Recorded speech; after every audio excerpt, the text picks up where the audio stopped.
মানুহৰ মাজত চিন্তামনে ঘূৰি থকা হৰিণ চাবলৈ আহিব পাৰে ৰিচমণ্ড পাৰ্ক লণ্ডনৰ পৰা বেছি দূৰ নহয় আমি আহিলো প্ৰথমতে টিউবত তাৰপিছত ট্ৰেইনত আৰু তাৰপিছত বাছেৰে আহি ৰিচমণ্ড পাৰ্ক পালোহি সময় লাগিলে প্ৰায় 1 ঘণ্টা ইমান ধুনীয়া পৰিৱেশ যিফালে ফটো উঠোৱা যায় সেইবিলাকে কাৰ্ডৰ দৰে ধুনীয়া লাগে ইয়াত 300 ৰেড ডিয়াৰ আৰু 300 ফেলো ডিয়াৰ আছে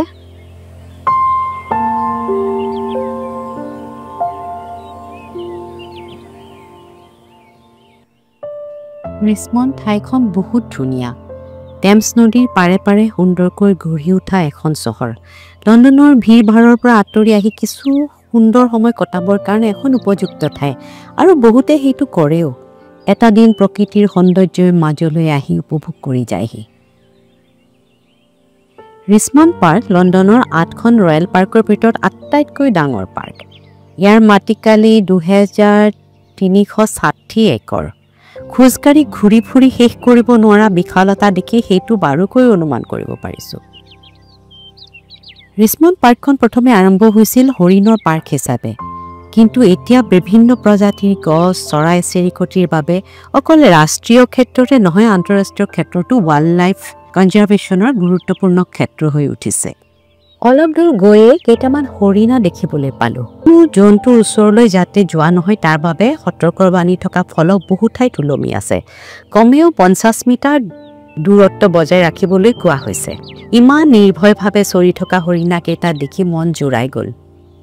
ওচৰলৈ যাবলৈ মন গ'লেও মনক বান্ধিলোঁ বেছি শব্দও কৰিব বেয়া লাগে সিহঁতৰ ডিষ্টাৰ্ব হয় বুলি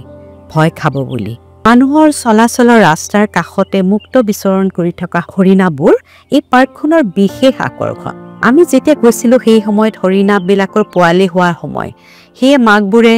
দীঘল দীঘল ঘাঁহৰ মাজত পোৱালিবোৰ লুকুৱাই ৰাখে তেনে এজনী মাক আৰু পোৱালি কেইটামানো দেখিলোঁ পিছে সেয়া মোবাইলত ভালকৈ বন্দী কৰিব পৰা নগ'ল এই পাৰ্কখনৰ ভিতৰত বহু পুখুৰী নিজৰা আদি থকা বাবে ই বন্যপ্ৰাণীৰ সংৰক্ষণত গুৰুত্বপূৰ্ণ ভূমিকা লৈছে কুইন এলিজাবেথৰ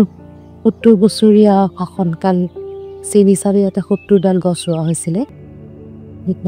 প্লেটিনাম জুবিলি উডলেণ্ড এই পাৰ্কখনৰ ভিতৰত বহু পুখুৰী নিজৰা আদি থকা বাবে বন্যপ্ৰাণীৰ সংৰক্ষণত এক গুৰুত্বপূৰ্ণ ভূমিকা লৈছে এইটো পেন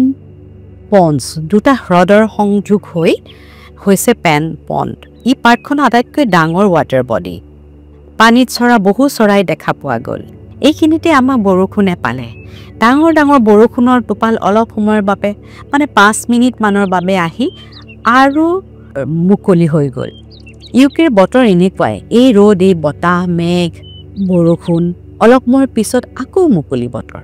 ফেলো ডিয়াৰৰ শিংবোৰ এঠাইত সজাই থোৱা আছে বিক্ৰীৰ বাবে এইবোৰ মৰা হৰিণৰ শিং নহয় মতা ফেলো ডিয়াৰৰ এই শিংবোৰ বছৰি বছৰি সৰি পৰে আৰু তাৰ ঠাইত নতুন শিং ওলায় এনেকৈ নিশ্চিন্ত মনে ঘূৰি ফুৰা বিভিন্ন হাঁহ আৰু আন চৰাইবোৰ দেখি কাৰণো বাৰু ভাল নালাগিব পিছে এইবোৰ চাবলৈ বহুখিনি খোজকাঢ়ি আহিবলৈ সাজু থাকিব লাগিব এই প্ৰাকৃতিৰ সৌন্দৰ্যৰে চহকী ৰিচমণ্ড পাৰ্কৰ বহু চিনেমা আৰু চিৰিয়েলৰ শ্বুটিং হয় বুলি গম পালোঁ আটাইতকৈ সুন্দৰ ছাৰপ্ৰাইজটো আমালৈ ৰৈ আছিল পাৰ্কখন ঘূৰি আহি ওলাবলৈ যোৱাৰ আগতে চাব দেই অলপ পিছতেই দেখিব সেইটো নুখি আপোনালোকৰো ভাল লাগি যাবলৈ মন যাব সেয়া হ'ল ইজাবেলা প্লেণ্টেশ্যন ৱৰ্ল্ড ৱাৰ 2ৰ পিছত এইখন আজিৰ ৰূপত গঢ় দি তোলা হৈছিল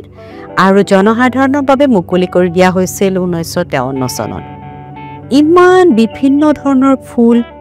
ইমান ঠাই জুৰি আছে